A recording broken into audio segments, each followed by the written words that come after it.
O Com LicitaCast é um programa da empresa Com Licitação que objetiva trazer conteúdos ricos, leves e descontraídos. E temos um presente para você que ouve esse cast. Na descrição deste episódio, você encontrará uma página com diversos conteúdos gratuitos para quem atua com licitações. Além disso, você também terá acesso a um formulário exclusivo para fazer seu cadastro no Com Licitação e testar todos os nossos serviços por 15 dias gratuitos.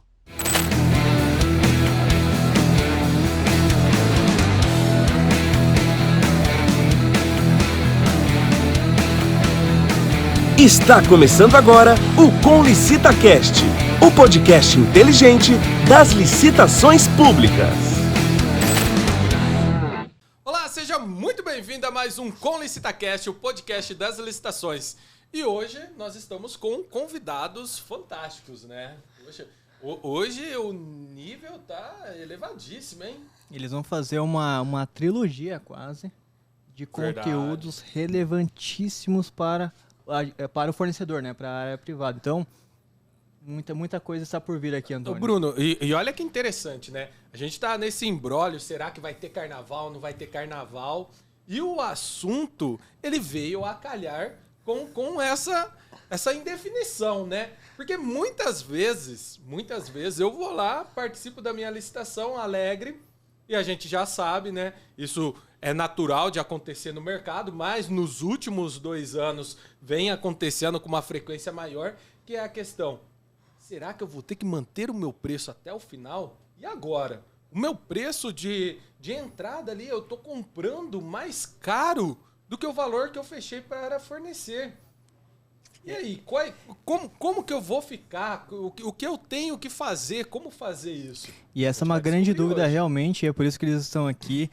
Primeiro, quero apresentar ele, que é o Rodolfo, diretor do Com Licitação, diretor executivo do Com Licitação, natural de São Paulo, 2 filhos, o Pietro, de 8 anos, e a Maria Letícia, de 2 anos.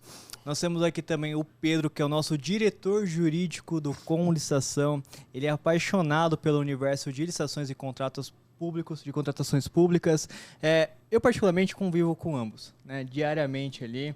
E, cara, é do mais alto nível mesmo. Essa é uma experiência, uma bagagem. E antes de entrar nesse assunto que é o nosso tema de hoje, o reequilíbrio econômico-financeiro, Pedro, quantos anos você está no Com Licitação?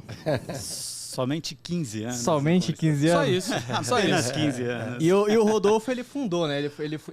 Você fundou, né, Rodolfo? Tô Como há é que foi? 21 anos, né? Tô lá desde o início. Que legal.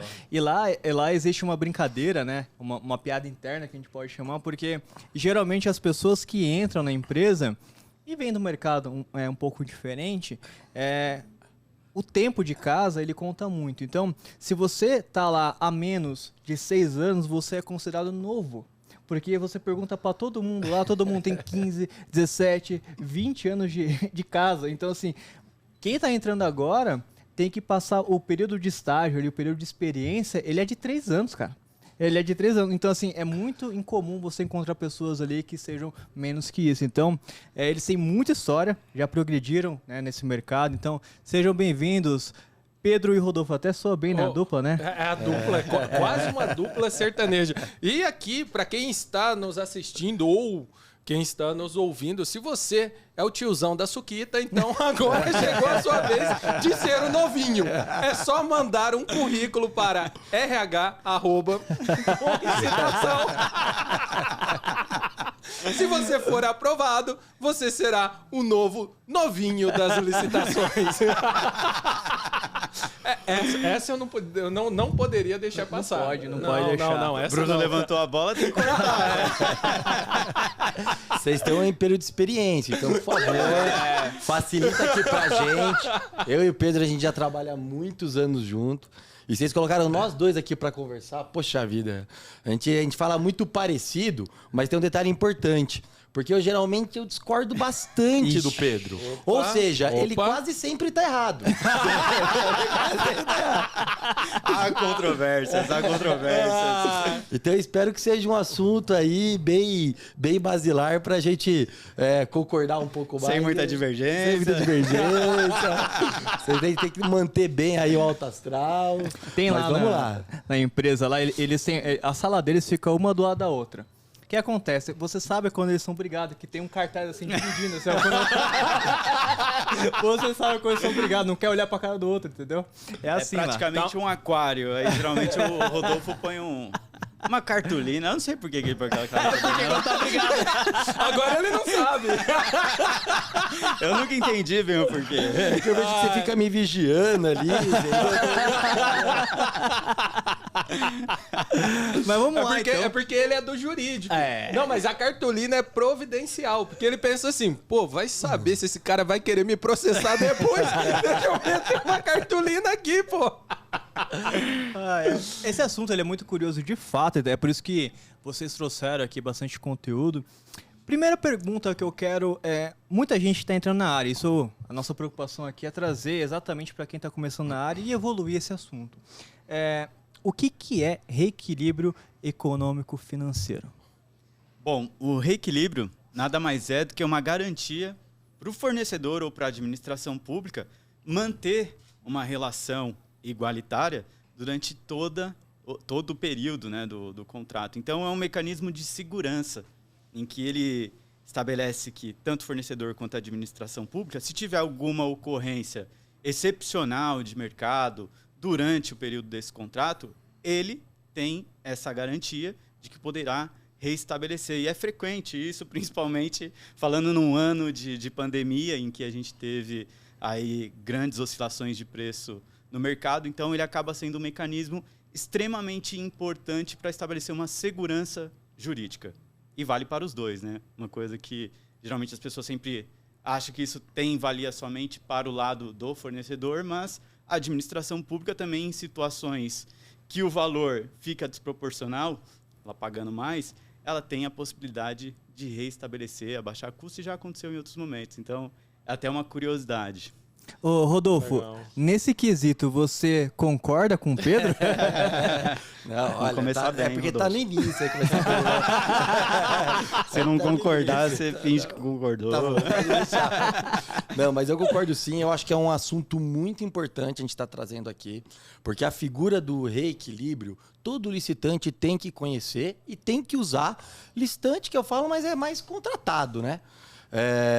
Ele tem que utilizar porque é uma realidade, né? Então, existem muitos contratos com entrega parcelada, existem muitos contratos de forma contínua que, durante esse período, que seja de um ano, pode ter alguma oscilação.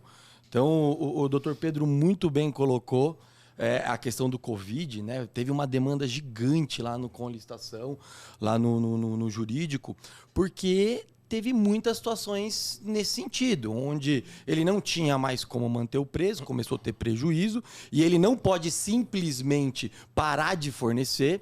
Então, acaba sendo de suma importância você utilizar dessa figura, que é o reequilíbrio em si, né? Que é uma peça que a gente protocola na administração, pedindo para equilibrar o contrato.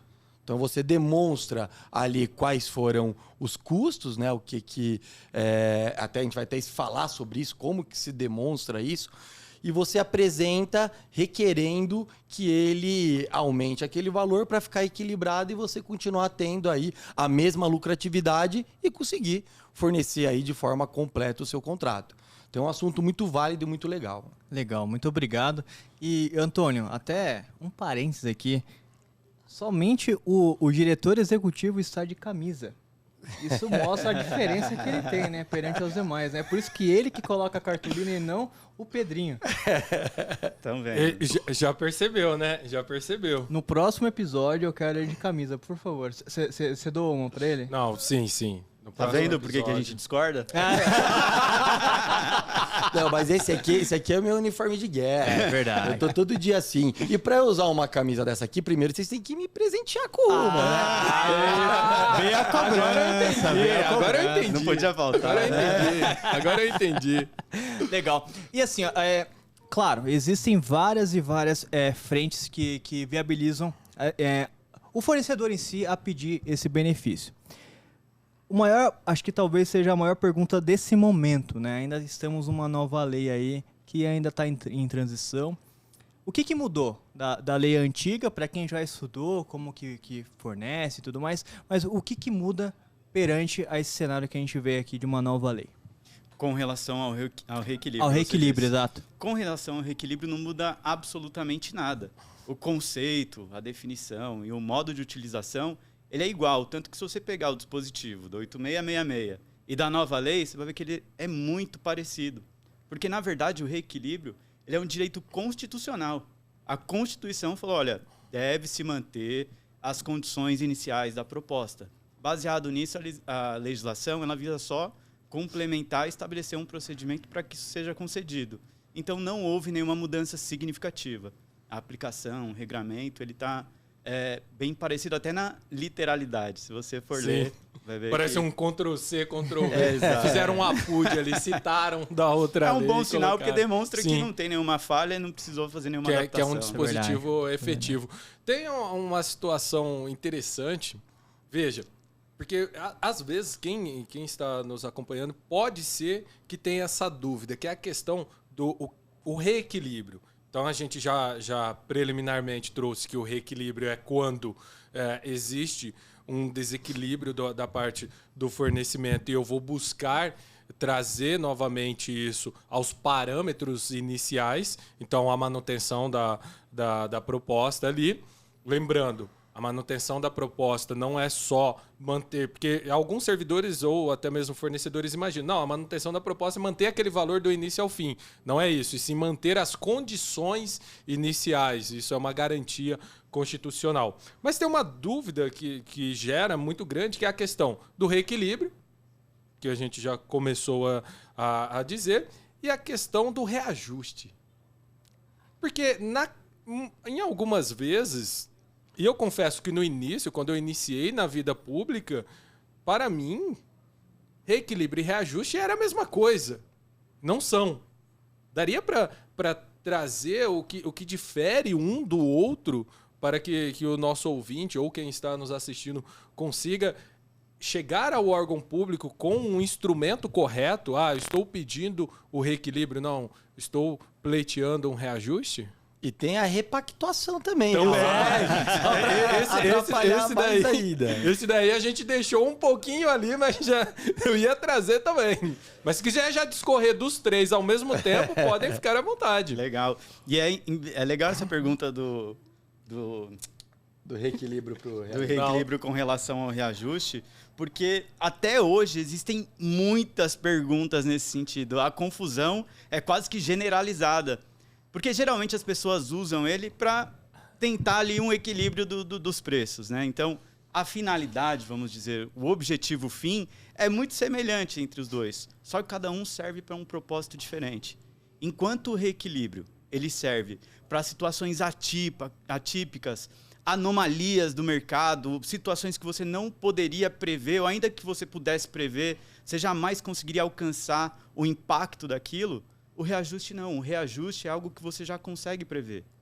Ele vai atuar com relação aos índices inflacionários. Então, já existe uma previsão no próprio contrato e no próprio edital de licitação prevendo a condição de reajuste, porque ele é obrigatório e ele é automático.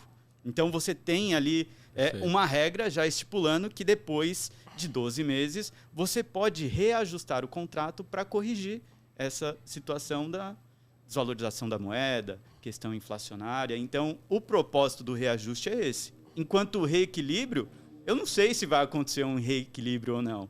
Então, é algo que pode ocorrer como não pode. Reajuste não. Reajuste ele é automático e a cada 12 meses eu tenho que buscar essa relação de correção para que eu tenha uma relação igualitária entre contratante e contratado. Quer complementar, Rodolfo? Não, é isso mesmo. Eu até comentei da repactuação, né, que não deixa de ser também uma correção, mas aí tem um pouco mais a ver com a prestação de serviço de mão de obra, né?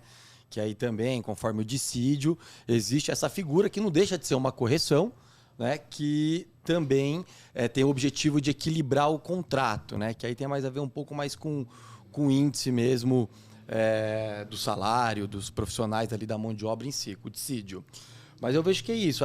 Existe bastante essa diferença, mas o reajuste ele é algo inflacionário, anual, algo estabelecido no contrato. Então, normalmente, é uma correção, né, da moeda, né, do valor. E o reequilíbrio, que é o nosso assunto aqui, que ele acaba sendo mais trabalhoso e polêmico é isso. Quando tem algo que mudou no contrato, alguma mudança no mercado que onerou o seu custo. Então, se eu estava vendendo café, saco de café por R$10 e agora ele tem 15, eu vendia ele por 10 e comprava ele por 8. Agora eu estou comprando ele por 10 e vou ter que vender pelos mesmos 10? Não tem como, ele não vai ter lucro nenhum. Isso quando não é prejuízo. Sim. Então, e cabe a isso. O objetivo é esse. O empresário ele tem que continuar tendo o lucro dele, tem que continuar sendo interessante para ele. Então, ele tem esse foco em específico, que é reequilibrar quando ocorre algo que onera aí o valor da sua proposta, dos seus custos, que acaba desequilibrando o contrato. Por isso que tem que equilibrar. Só um resumo, então, para quem está nos ouvindo e assistindo, contextualizar. Então, vamos lá.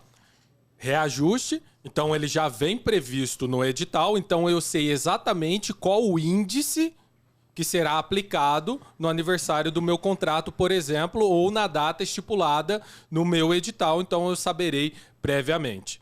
A repactuação, então ele vai acontecer próximo do que a gente tem no reajuste, porém, ele depende de outros fatores, como, por exemplo, o dissídio individual das categorias, porque hoje cada categoria pode fazer o seu dissídio à vontade, então eles têm liberdade para fazerem isso, ok? Então isso, repactuação. O reequilíbrio não. É quando eu não consigo, independente do tempo, mais fornecer, porque alguma variável da composição do meu preço, ele tem elevado a ponto que eu não consiga mais ofertar aquele produto. Isso. E agora, trazer duas pimentinhas aqui. A primeira dela... Pronto, lá vem. A primeira delas é... Eu estou ali com o meu contrato e, de repente... Esse mês coincidiu que é o mês do reajuste. E aí eu olhei o índice, né? Eu falo, graças a Deus vai ter reajuste. E eu olho o índice, só que o índice não vai cumprir ali o meu fornecimento. O que eu tenho que fazer? Pleitear um índice maior ou aceitar o índice em edital e pleitear um reequilíbrio econômico-financeiro para este contrato? Essa é a primeira pimentinha aí. Podem ficar à vontade. Não, o Pedro entende. Olha, eu diria que primeiro precisa identificar o porquê que o reajuste não foi suficiente. Porque o que eu percebo, e eu acho que é um reflexo aí do mercado em função do desconhecimento, muitas vezes, das regras do contrato administrativo e da própria licitação, é que o fornecedor, muitas vezes, eles não se preparam adequadamente para fazer a sua composição de preços. Perfeito. Se eu tenho um contrato que vai ter a duração de 1 ano, eu preciso considerar a oscilação de preço durante esse período. E aí o reajuste ele vai cumprir o papel, que é transpassados os 12 meses, eu reajusto com os índices usuais de mercado, que já é o previsto de oscilação de preço no seu mercado. Se foi maior que isso, aí a gente tem duas situações. Ou você precificou errado, ou realmente será necessário o reequilíbrio. Mas aí você precisa identificar que fator ensejou o desequilíbrio. O que aconteceu? Teve uma alta repentina no dólar que você não conseguiria prever, a matéria-prima disparou o preço por escassez no mercado. Você precisa ter algum elemento para identificar se é uma situação de desequilíbrio ou se é uma má precificação no momento que você apresentou aquela proposta. E aí, adequar o seu pedido. Porque o reajuste, ele é fixo e não adianta você querer aumentar a alíquota, vir com alguma estratégia para pensar algo diferente, porque ele já está ali definido no contrato, já tem uma previsão detalhada. Então, eu diria que essa pimentinha depende desse detalhe. Você tem que avaliar exatamente o que ocasionou essa desproporção do seu preço. Ah, legal. E isso é interessante até para quem for servidor que está nos acompanhando. O que o Pedro trouxe é exatamente o que deve ser feito. No caso, se eu tenho um índice definido, tem que aplicar o índice para o reajuste. Caso o fornecedor não consiga fornecer ainda assim com o reajuste, aí ele tem que pleitear um reequilíbrio econômico-financeiro, tá? E aí, neste caso, trazer os elementos que demonstram que não é mais possível fornecer. Pode acontecer, por exemplo, de eu utilizar o IGPM, o índice da inflação, né, o IPCA, não sei, e talvez esse índice que é composto por uma cesta de itens, ele possa não refletir a realidade daquele mercado específico. Aí, neste caso, eu vou receber o meu reajuste, que é o que está em lei, e eu tenho que pleitear um reequilíbrio. A outra pimentinha a gente deixa um pouquinho mais para frente, né? Até para fazer suspense. Até aproveitando para pegar o ensejo dessa colocação que você fez. O ensejo, você viu? O ensejo. Advogado é outro nível. Advogado é outro Jurídico nível. só trabalha com esses termos complicados, né? A gente gosta de atrapalhar a vida. Eu sou um defensor de sempre tentar buscar a palavra mais próxima de quem não é operador de direito, mas às vezes eu confesso que é involuntário. O que eu ia dizendo é que é importante esse questionamento, essa pimenta que o Antônio trouxe, porque muitas vezes o que a gente vê no mercado é uma banalização do pedido de reequilíbrio. Sim. Então, quando gera uma banalização, o fornecedor está toda hora precificando errado, vai lá, faz pedido de reequilíbrio, a administração pública tende a canetar com um não, e isso traz um comportamento negativo. Por quê? Às vezes ele tem, de fato, direito, só que a administração já recebe ali com um pouco de preconceito. Então, essa banalização precisa ter um pouco de consciência, precisa realmente refletir e utilizar o reequilíbrio quando deve ser utilizado. E até o fornecedor que esteja assistindo esse podcast entenda essa diferença, porque às vezes essa banalização é por desconhecimento. Boa. Ele não sabe que o reequilíbrio é para um fato excepcional, qualquer variação de preço que tem com relação à proposta, ele quer pedir o reequilíbrio. E, nesse caso, ele vai ter a negativa. E cria ali um certo preconceito por parte da administração em receber esses pedidos, entendendo que aquilo, de fato, não caracteriza o reequilíbrio, que muitas vezes é uma precificação errada. Né? Ô Pedro e Rodolfo, tudo bem, a gente sabe ali que existem vários critérios ali para seguir, mas o fornecedor que está nos assistindo agora, qual é o momento mais adequado para que ele possa pedir o reequilíbrio, então? O momento mais adequado é assim que ocorre o fator de desequilíbrio. Se hoje deu um boom, o dólar foi para R$15, hoje mesmo já faça seu pedido de reequilíbrio. Não fique esperando. Identifique o momento em que houve isso e já faça o seu pleito lá para a administração pública. Existe um termo em latim que eu não vou citar para ser... Agora cita porque eu fiquei curioso. Qual que é? Eu acho que todo mundo já está curioso. Já está curioso? Mas é um termo em latim que basicamente quer dizer o seguinte, que o direito não socorre aos que dormem. Então, assim, não perca tempo. Se houve um fator de desequilíbrio, naquele momento, já faça pedido para a administração pública efetivamente demonstrando que houve esse desequilíbrio. Então... É isso mesmo. E ele fala uma coisa muito importante que eu acho que acaba atrapalhando um pouco, porque o pessoal pede muito reequilíbrio. Eles se confundem. Oscilação tem em todo momento. Você tem que prever isso. Isso é algo do seu mercado. Então, é muito importante quando você vai entrar com reequilíbrio, até para não perder tempo, você... se consultar, tentar analisar se é isso mesmo. Aproveitando aqui o ensejo para falar ali do serviço do jurídico com licitação, que eu acho que a maioria sabe, mas para quem não sabe, todos assinantes com licitação têm o direito a qualquer momento encaminhar um e-mail, fazer uma ligação lá para o com licitação, que a gente vai dar uma opinião legal. Então, quando você se depara com uma situação igual essa, mesmo que seja um profissional da área, não custa nada ter uma segunda opinião. Utilize esse serviço. A gente sempre tenta divulgar, você vê hoje o com licitação aí tem mais de 20 mil clientes, porém respondemos 3 mil dúvidas jurídicas por mês. Significa que não estão perguntando, não estão usando tanto assim, né? E tá lá para isso. Isso está incluso no pacote de assinatura e funciona muito bem. Então, quando você tem um exemplo prático, é válido sempre consultar para você saber se é o caso de pedir um reequilíbrio ou não, para conseguir identificar o que vai apresentar, como apresentar, quais vão ser os documentos, para ser mais assertivo no seu pedido.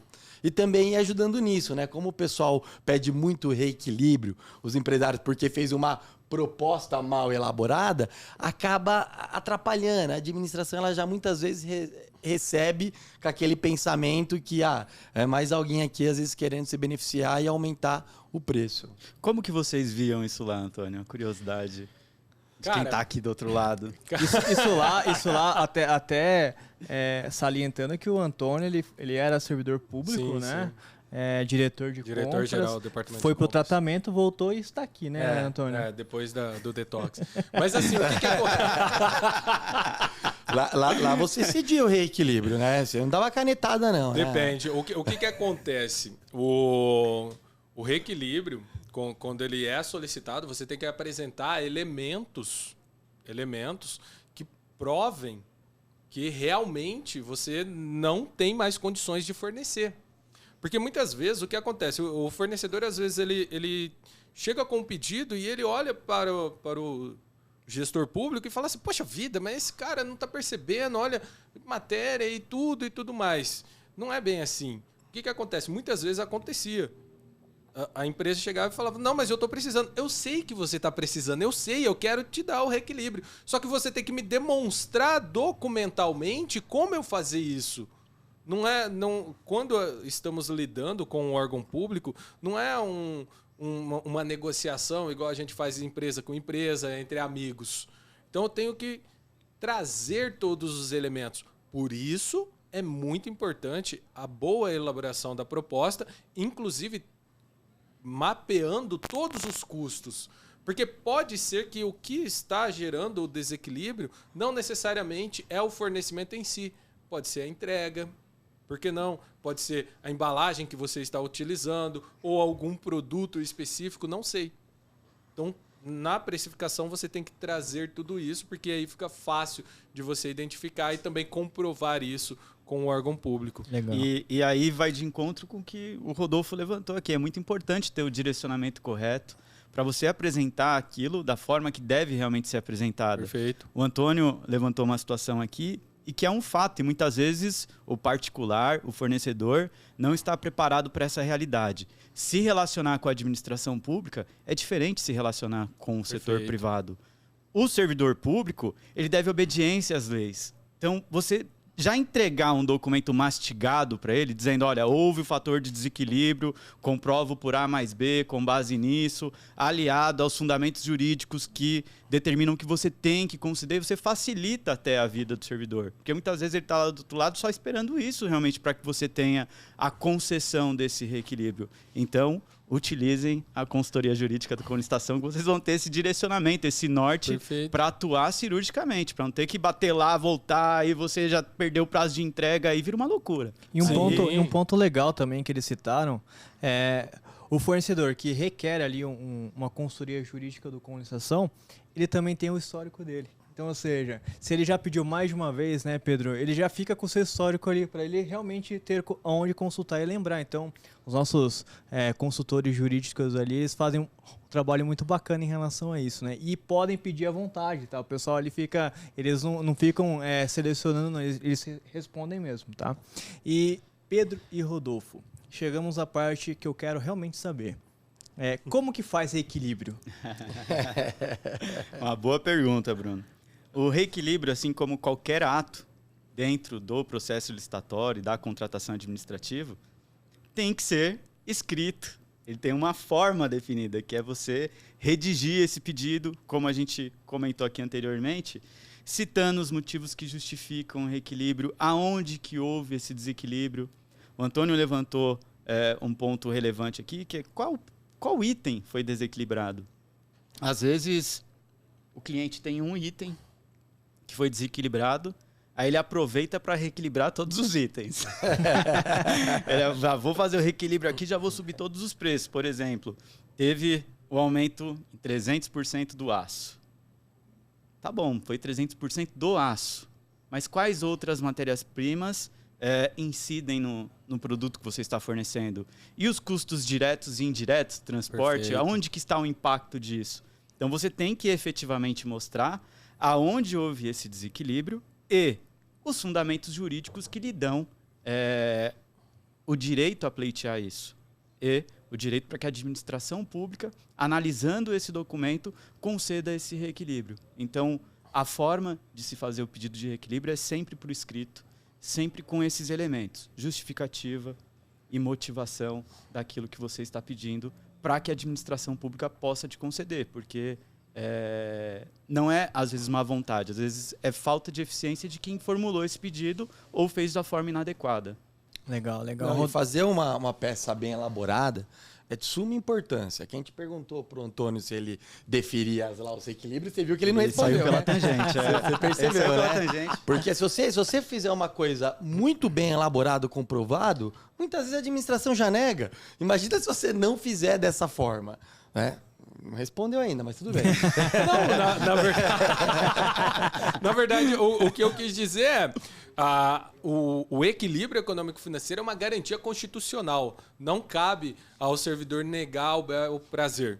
Porém, ele tem que ser comprovado. Não é uma coisa que é tácita, que chega ali, que ele diz... Olha, eu falei Você tá negligenciado. É osmose. Eu fiquei muito tempo.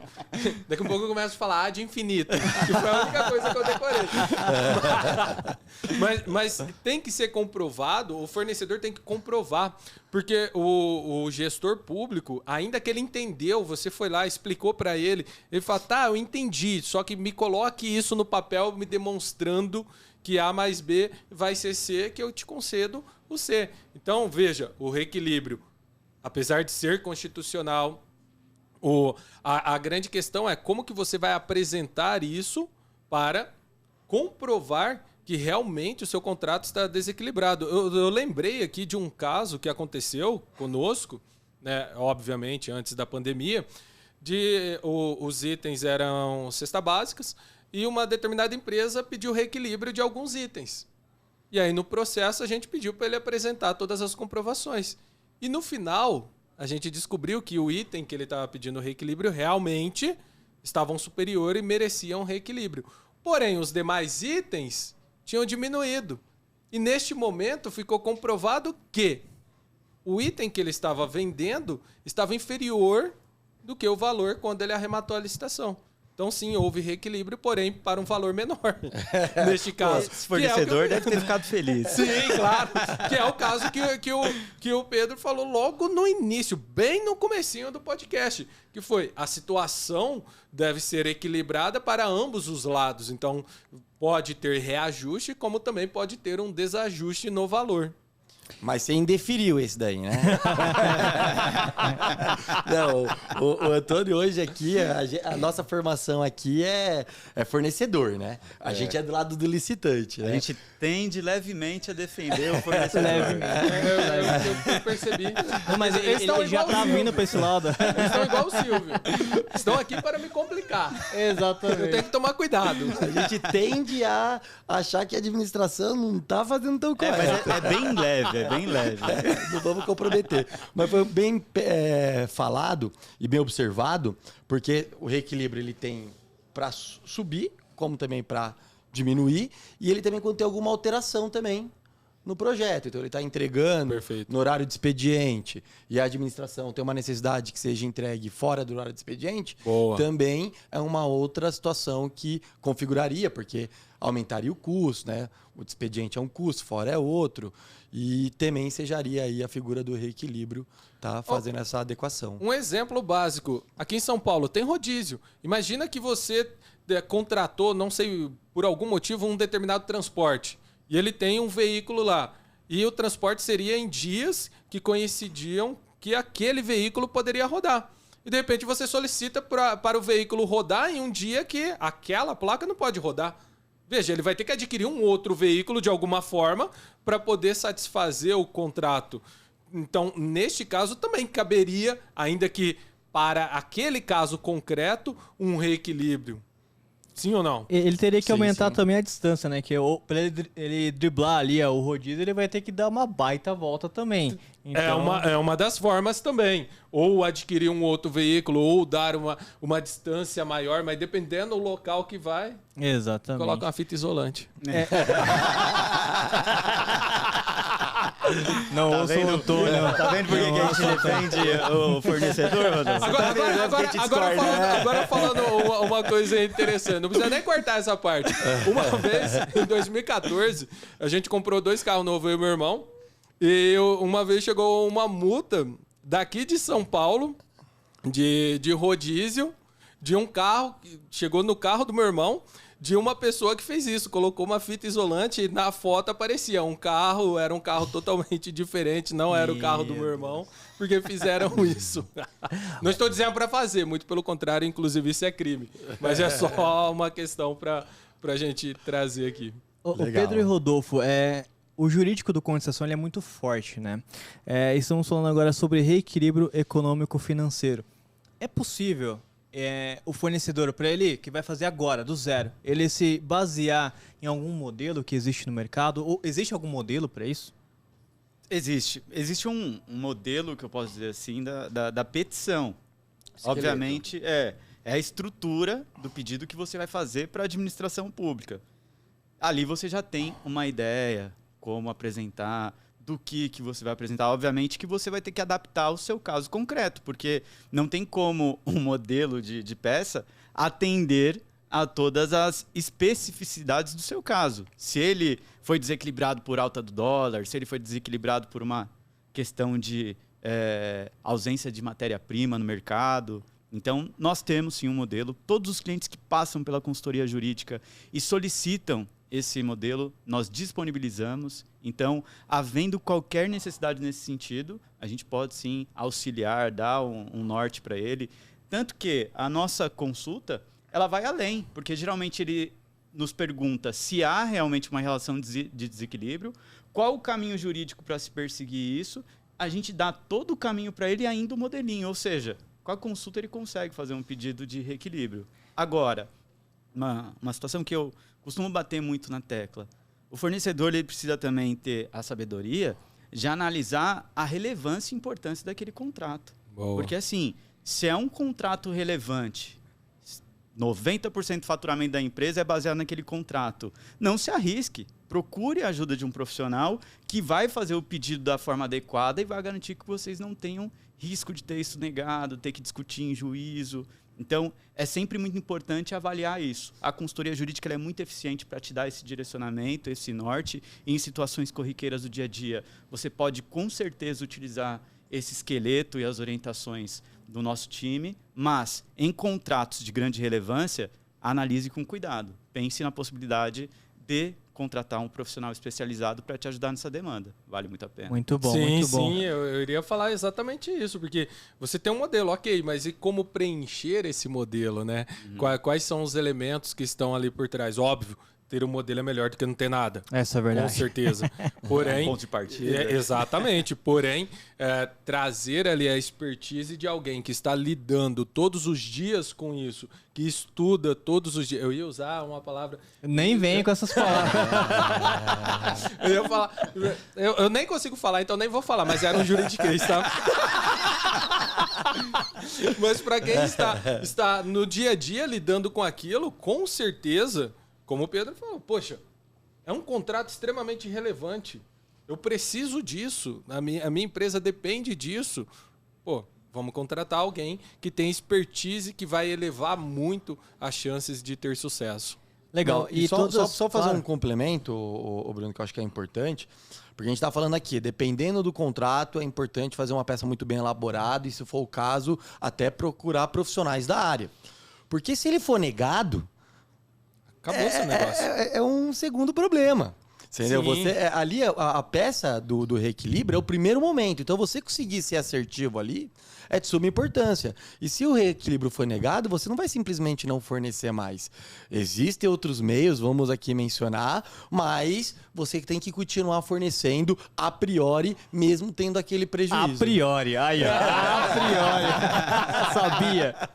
Rodolfo, o que é a priori? É a princípio. A princípio. Então, assim, eu só gostaria de puxar, porque nós temos um QR Code na tela que fica aí aparecendo para vocês. É para você entrar e baixar vários exemplos, né? Então, o Dr. Pedro e o Dr. Rodolfo farão um exemplo para vocês, né, Pedro? Opa, com certeza. Não sabia, é surpresa.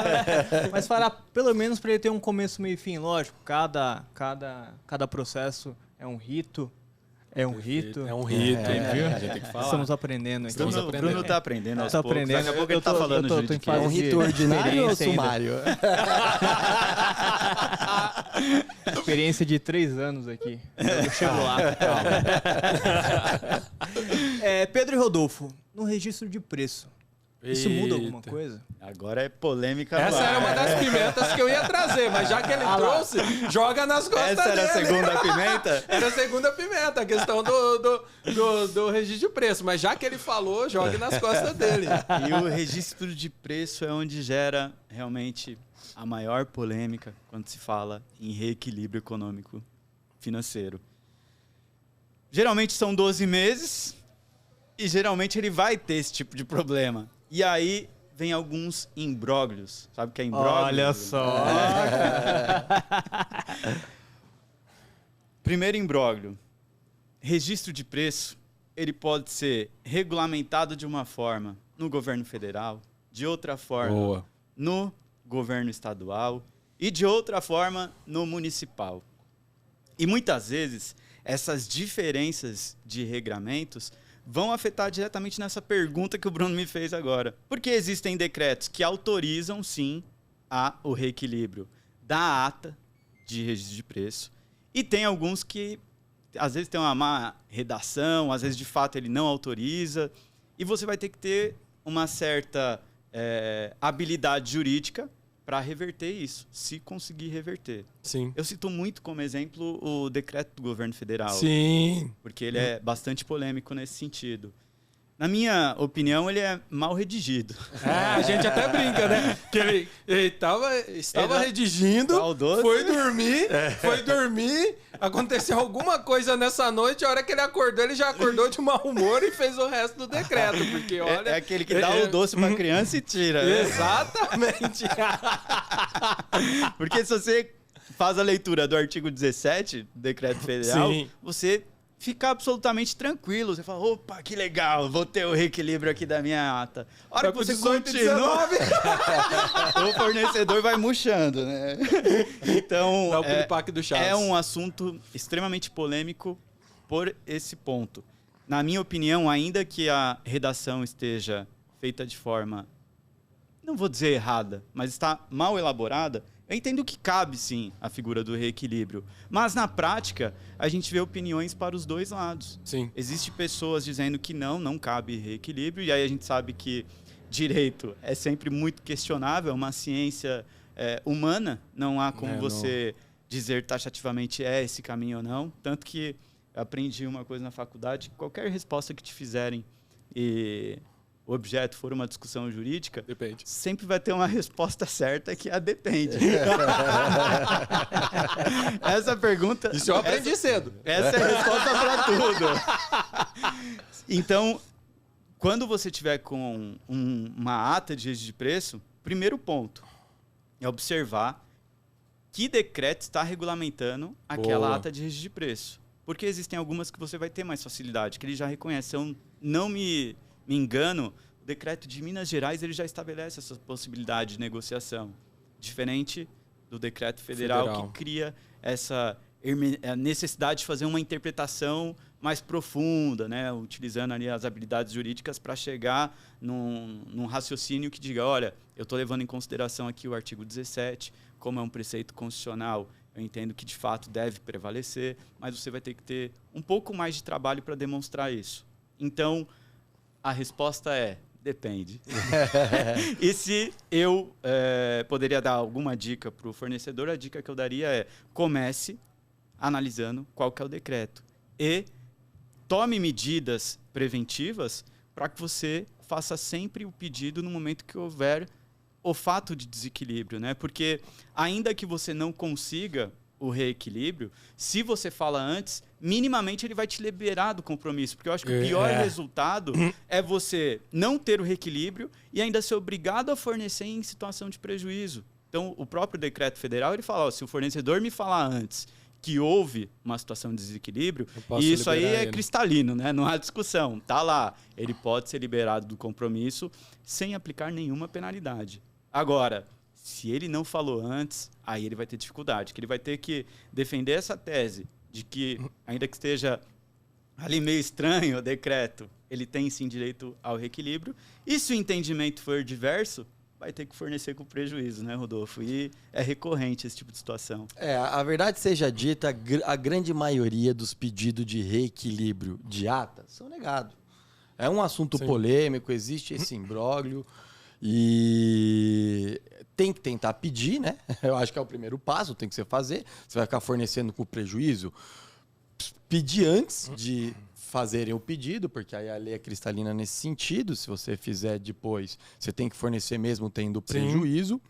E geralmente, quando a administração... Agora até um ponto que eu vou falar com relação à administração pública, viu? Eu vou agora inverter os lados, vou ajudar. Hein? Obrigado. Tava na hora. Porque geralmente o que acontece? A administração, ela nega. Porque tem essa polêmica e a gente está falando em aumentar o valor, em onerar os cofres públicos. É delicado, tem um tribunal que acompanha isso. Qualquer decisão ali equivocada, ele pode responder por isso. Então, ele tende a negar e aí ele vai convocar os outros fornecedores, caso tenha também registrado ali na ata. E ele vai tentar negociar com esses fornecedores. Bem lembrado. Se ele negociar e conseguir chegar no valor do primeiro colocado, perfeito. Ele vai alterar isso, vai fazer uma nova ata. Nem uma nova ata, vai convocar esse outro fornecedor, justificando o porquê dele e vida que segue. E se esses outros fornecedores, porque se o reequilíbrio ele é justo, porque aumentou o valor de mercado, é bem provável que os outros fornecedores também não consigam chegar a esse preço. E aí, o que a administração faz? O mais comum é o quê? Ele vai abrir uma outra licitação. Sim. Perfeito. A legislação orienta-se dessa forma. Então, ele tinha um preço registrado em ata em R$15, e aí ele vai lá, faz uma nova licitação, um novo processo licitatório e o preço do primeiro colocado fica em R$20. Como que fica numa situação dessa? Você vê como é delicado. E aí vem a dica, né? Que é o quê? Evitar cancelar a primeira ata. Porque, olha, não sei nem se eu já debati isso com o Pedro, ele vai discordar de mim. Fogo no cartaz aí no meio. Tem um cartaz? Olha o cartaz. Tem cartolina aí? Tem cartolina. Eu acredito que se a ata estiver vigente, o primeiro preço lá que pediu reequilíbrio, os outros negociou, era 15. Ele fez uma nova licitação e o menor preço foi 20, eu acredito que ele aumenta o embasamento dele justificar o reequilíbrio. Você entendeu? Que seja para 16, 17, for para 20 não tem sentido. Ele pode até manter a nova licitação. Mas se o preço da ata, que o pessoal pediu aumento, que o fornecedor pediu aumento, ele for inferior da nova licitação, eu vejo que a administração tem sim que fazer o reequilíbrio, em cima do princípio da economicidade, em cima do princípio da supremacia do interesse público e contratar e manter aquela ata reequilibrando o preço.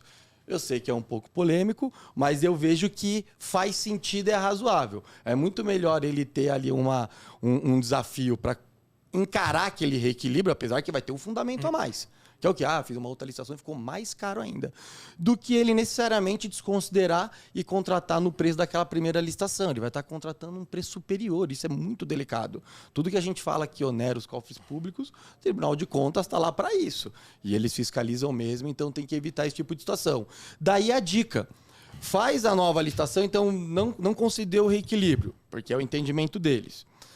Convocou os outros fornecedores, nenhum conseguiu chegar ao preço do primeiro colocado. Fez uma outra licitação, quando for lançar essa outra licitação, não revogue a ata que está vigente. Porque caso o preço dessa nova licitação se torne superior, eu vejo que é o caso sim, em cima aí desses princípios, de ele conceder o reequilíbrio e fazer o que é melhor para a administração. Ô, Rodolfo, eu tenho... desculpa, Antônio. Eu tenho uma questão aqui que ela é muito... A nova lei, ela trouxe, e eu quero enfatizar ela aqui para quem está começando e viu essa escrita ali em alguns parágrafos, falando sobre o reequilíbrio, que é a matriz de risco. O que significa matriz de risco? Para quem está chegando agora e não sabe absolutamente nada. E qual que é a importância dela agora com essa nova lei? Bom, a matriz de risco ela vai de encontro ao que a gente mencionou aqui no início do podcast, da importância do licitante conhecer a realidade do seu mercado, saber em quais riscos ele está empreendendo. Empreender sempre vai ser uma atividade de risco. Tem a possibilidade de ganhar ou perder. Ganha aquele que se prepara mais, que entende mais, que busca se planejar mais. E a matriz de risco basicamente é isso. Então ela chama a atenção para esse ponto. Olha, vamos considerar a matriz de risco do seu mercado no momento que você for formular a proposta, até para diminuir o índice de reequilíbrios mal formulados. Porque até há diversas decisões do Tribunal de Contas nesse sentido, falando, olha, oscilação normal do mercado, oscilação de preços no mercado, não é suficiente para você justificar o pedido de reequilíbrio. Eu dou sempre o exemplo do dólar, porque é mais fácil de alcançar. O dólar está mudando a todo instante. A todo instante. Se você pegar um intervalo de 12 meses, você tem uma média ali, um comportamento que você pode analisar para você fazer um contrato de longa duração ou até mesmo assumir um compromisso perante um registro de preço, que geralmente também vai ser de 12 meses. Então, se existe aquela oscilação, existe uma matriz de risco para você calcular isso. E você deve considerar isso porque depois essa oscilação de preços no mercado não vai ser suficiente. O que justifica o reequilíbrio é um boom. Pô, durante todo o ano teve oscilação normal de mercado, mas em junho bateu lá no teto, chegou a R$30 o dólar. Aí eu uso o reequilíbrio. São nessas situações atípicas em que a gente chama de anomalia do mercado, palavra bonita, vindo do juridiquês, mas que faz todo sentido e que fica fácil de você alcançar aonde se encaixa o reequilíbrio e indo de encontro à sua resposta, Bruno. É isso. Matriz de risco é considerar os riscos inerentes àquele negócio para evitar situações em que o preço fique defasado. Então, ele já tende a fazer um planejamento com relação a esses riscos do contrato. Mas esse assunto é um assunto longo, né? Porque quando a gente fala da nova lei, aí a gente vai falar muito da contratação integrada e da contratação semi-integrada, que aí a matriz de risco tem um peso gigante.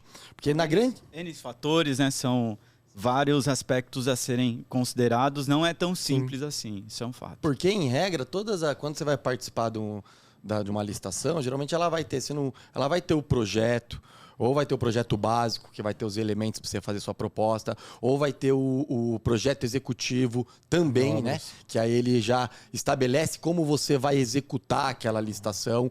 E tanto o RDC, né, como também as estatais, e a nova lei, ela prevê agora a contratação integrada e semi-integrada. Que é o quê? Isso na lei 866 não tinha. Que é o quê? Você fazer uma licitação sem o projeto básico.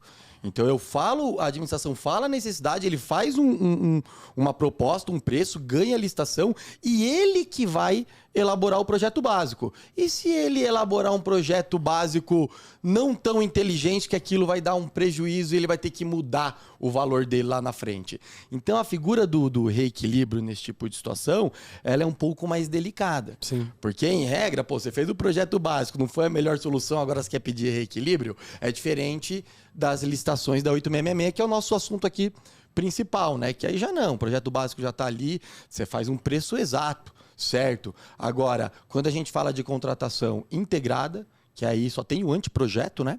Então você vê, a empresário vai ter que fazer o projeto básico executivo. Então, se ele fizer errado ali, tiver que fazer um reajuste, quem é que vai arcar com isso? Daí tem a matriz de risco também.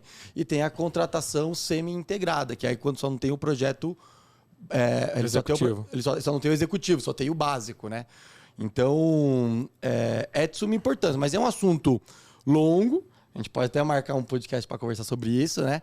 Mas é muito bem observado aí e é válido a gente mencionar aqui. Resumindo, para o pessoal, quando você se deparar com um edital que tem matriz, ele vai dizer isso, caso aconteça, você que vai assumir o risco. Isso, caso aconteça, eu, contratante, órgão público, assumirei o risco. E este outro aqui, caso houver, nós dois iremos dividir o risco. Basicamente é isso, a matriz ela vem junto com o edital. Mas nada impede, por exemplo, de eu, fornecedor, fazer a minha matriz, e isso é importantíssimo para precificar, e mais importante ainda, para eu solicitar o reequilíbrio.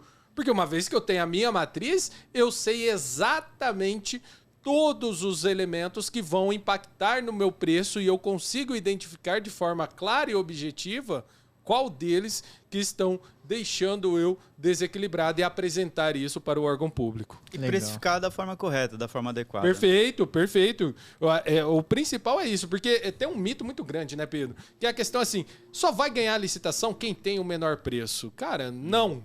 Vai ganhar a licitação quem tem a melhor solução com valor adequado para aquela solução. Simples assim. Não necessariamente é o menor preço, porque se você sempre pensar nessa máxima, as chances de ter prejuízo e ter problemas é muito grande.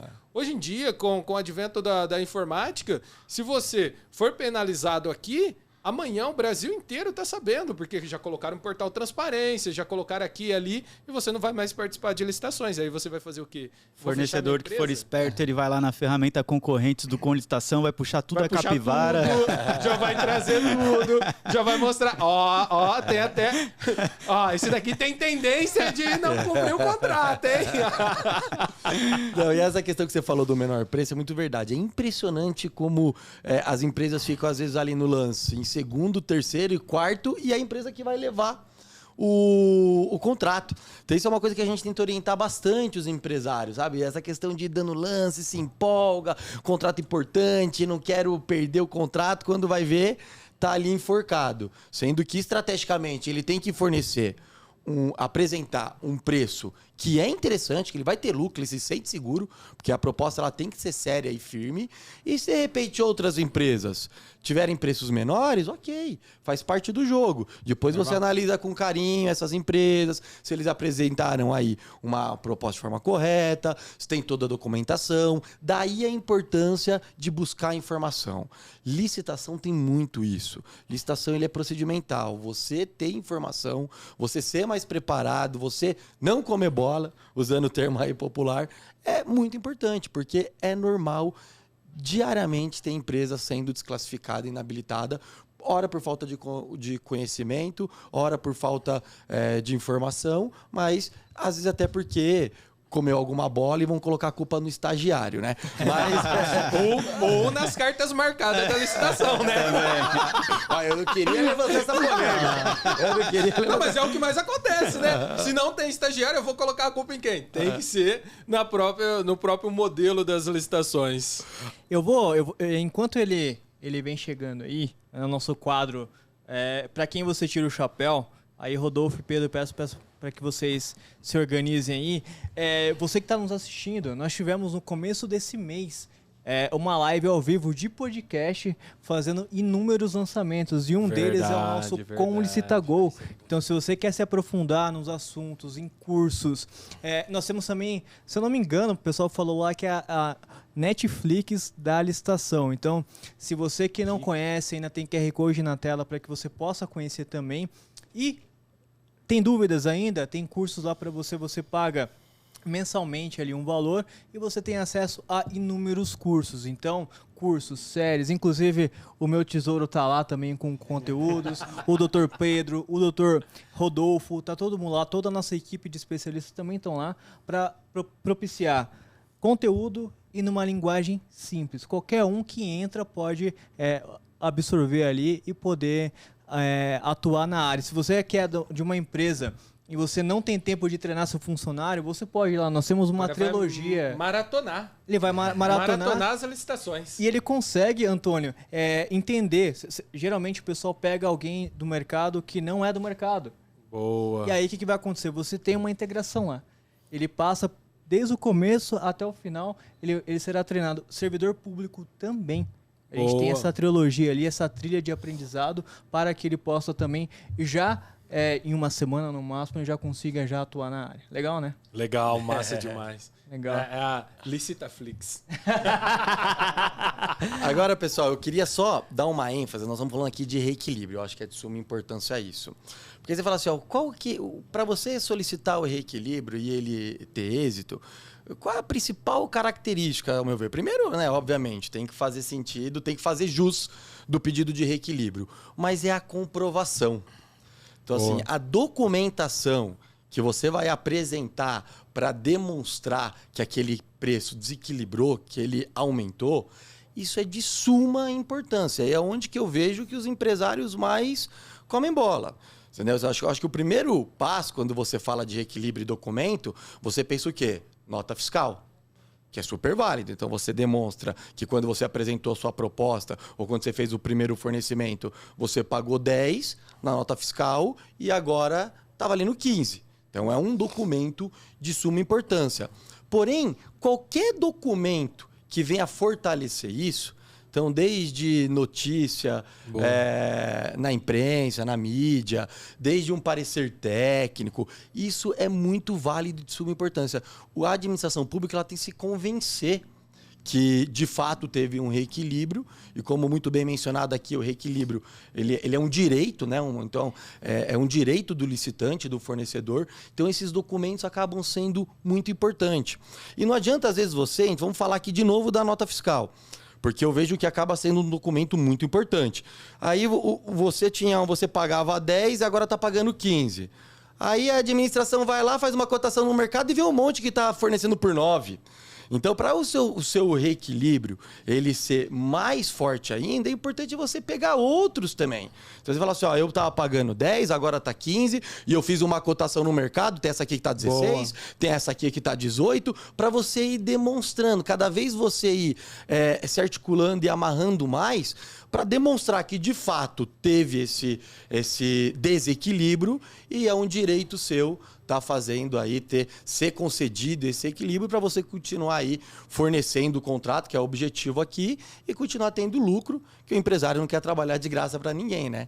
Então, só deixando esse adendo aqui, que eu acho muito importante, se atentar na documentação comprobatória para você pedir seu reequilíbrio. Eu acredito que acaba sendo ali o mais complexo dentro da pré-peça do reequilíbrio. Deixar isso de forma cristalina. Essa é a pequena amostra, né, do nosso poder, né, do jurídico ali do Conde Estação. Fala, Antônio.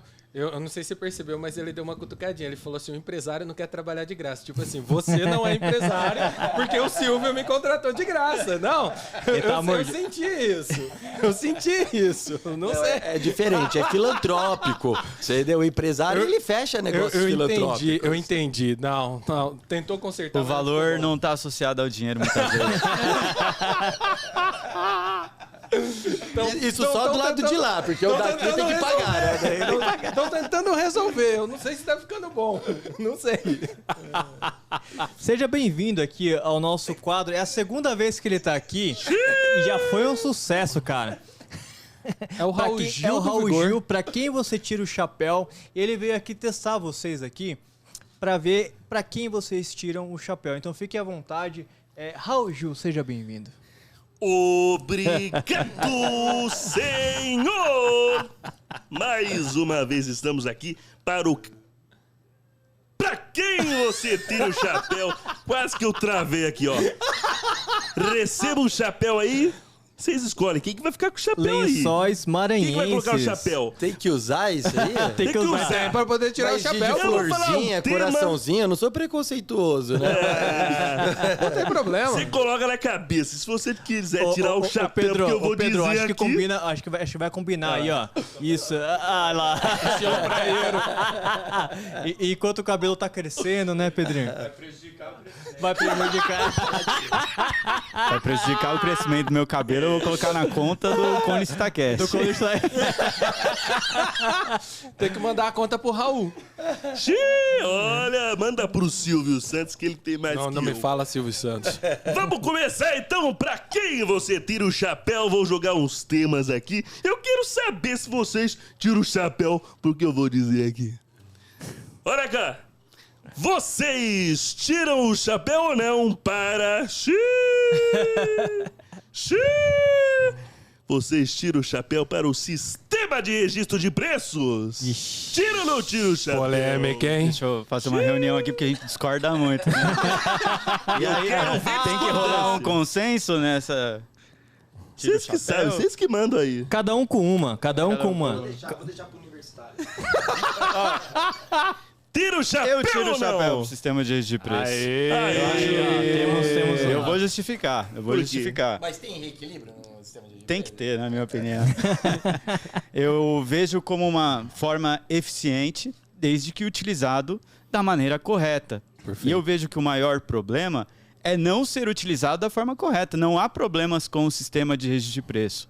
Há problemas com a interpretação que muitas vezes é feita da legislação que regulamenta esse mecanismo, mas ele é de fundamental importância. Quem trabalha na administração pública sabe o valor do sistema de registro de preço e o próprio fornecedor, mas desde que aplicado da forma correta. Tudo que é aplicado da forma incorreta, obviamente, vai ser ruim. Então, eu tiro o chapéu por esse motivo. A briga Muito agora, bem. a briga agora. Rodolfo, tira ou não tira o chapéu? Eu não ia adentrar muito aqui, mas... não vai fugir, não. E quando no sistema de preço o empresário cota 100 produtos e a administração só compra 10%? O que você acha disso? A briga. Olha lá, começou. Aí ele tocou na ferida, né? Mas aí é o sistema de registro de preço sendo aplicado da maneira errada, na minha opinião. Porque é muito difícil você errar para tanto uma estimativa de fornecimento, né? Por mais que você não tenha previsibilidade, às vezes há um pouco de malícia. Eu vou dizer malícia porque tem administração pública que, por vezes, para se beneficiar de alguns pontos do sistema de registro de preço, acaba utilizando ele da forma errada. E isso, na minha opinião, é utilizá-lo da forma errada. Porque se existe uma necessidade, ainda que não tenha previsibilidade, pelo menos um pouco ele vai contratar. Muito bom. Muito bem, agora coloca de novo o chapéu na cabeça para o próximo tema. O chapéu tá enfeitado porque a gente tá próximo do carnaval. É, É por esse tá motivo, certíssimo. gente. Pô, Já tá preparado já. Vamos lá! Vocês tiram o chapéu para as contratações do Covid-19? Ixi. Ó o microfone. Tira ou Oh, não tira o ele- chapéu? ele tá só polemizando. Pô, cara, eu vou tirar mais uma vez. Tira, pode tirar. Eu tiro o chapéu para as contratações do Covid-19, obviamente aquelas que atenderam a necessidade da população Sim. no momento que foi necessário. Agora, o que eu não tiro o chapéu seriam esses escândalos de corrupções, contratações feitas de forma completamente irregular que prejudica a sociedade como um todo. Então, para as contratações diretas e para as estações do Covid-19, eu tiro o chapéu. Muito bem. Rodolfo! Não, como todas foram feitas de forma correta, né? Vamos partir dessa premissa, né? Então a gente tira o chapéu também. Muito bem, vamos dar seguimento aqui. Xiii, olha que essa aqui. Será que eu faço essa? Vamos lá! Vocês tiram o chapéu para o fim das modalidades carta, convite e tomada de preço na nova lei? Vocês tiram o chapéu ou não? Tira o chapéu. Tirou o chapéu. Por que você tira o chapéu? Agora a gente vai tocar num ponto que a gente já discordou algumas vezes. Ah lá, O menino do roteiro tá atento a isso. Ele só Atento. mandou as perguntas filé. Eu sempre defendi que tendo pregão não precisaria mais dessas modalidades. É. E aí existe uma polêmica muito grande quanto ao uso do pregão nos bens e serviços tidos como comuns. Mas, para o fim do convite da tomada de preço, com toda certeza, são modalidades que burocratizam o processo. E a gente cada vez mais quer se ver livre da burocracia. Então, quanto mais puder otimizar, mais puder fortalecer a celeridade das estações, ela é bem-vinda. Então, eu tiro o chapéu. Entendi. Rodolfo! Bom, deixa eu ver se eu minimizo. Não, eu tô brincando, não tem como, né? Eu acho que a carta convite, nossa, faz tempo que falava carta convite, tomada de preço, elas se tornaram ultrapassadas muito até diante da tecnologia, né? A tecnologia é uma realidade, então a figura do pregão veio para ficar mesmo, né? Agora tem até a concorrência que também vai Vai ser eletrônico. ser eletrônica, né? Então não tem como não. Com inversão de fase. muito Será bem observado. um pregão para bens e serviços especiais e obras quando puder. Quando couber, na verdade. Então não tem como não tirar o chapéu. Tiramos o chapéu. Concordamos. Eles estão concordando em tudo. Eu queria ver discordância aqui, viu? Pegou num bom dia. Muito bem. Esse aqui, pra finalizar, vocês tiram o chapéu para o portal da transparência? Sim! Pra finalizar com chave de ouro. E aí, tira ou não tira o chapéu? Estamos todos sem chapéu, né? Há controvérsias. Eu entendo que há muita coisa a ser melhorada ainda no portal da transparência, principalmente a habitualidade que é colocada ali, que muitas vezes fica defasado, meses sem atualização, mas é um progresso. Podemos dizer que a transparência ela é fundamental, ela é necessária, até para que a população possa fiscalizar mais as contratações públicas. Então, eu vou tirar o chapéu. Boa. E aí, Rodolfo, tira ou não tira o chapéu? Ó, o Pedro tá polido aqui. Que eu falei pra colocar essa pergunta aí, porque eu queria, né? Queria ver se ele ia se posicionar, mas eu tô vendo, né? Tá tendo polêmica, né? Mas assim, né? É aquilo, tem controvérsias, né? Mas tudo que for a favor da transparência sempre é bem-vindo. O problema é quando fala que tem transparência, a gente fica acreditando que tem, né?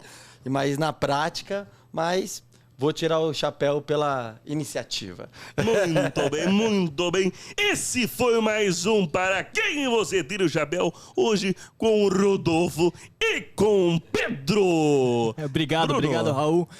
Obrigado aos dois, Pedro e Rodolfo. Antônio, muito obrigado. Gratidão. Eu vou pedir para encerrar, não Raul Gil, eu vou pedir para encerrar o nosso Gil do Vigor. Por gentileza, Gil do Vigor, encerre para nós. Raul Gil do Vazio! É o Raulzil do Vigor agora. Virou Raulzil do Vigor. E tira tudo. Raulzil do Vigor. Ah, Brasil! Muito obrigado para quem assistiu esse episódio magnífico com o Pedro, com o Rodolfo. Espero vocês no próximo episódio. Brasil! Obrigado, Gil. Obrigado, Rodolfo. Até mais. Ressaltamos que as opiniões emitidas pelos convidados e apresentadores não correspondem necessariamente ao posicionamento da empresa.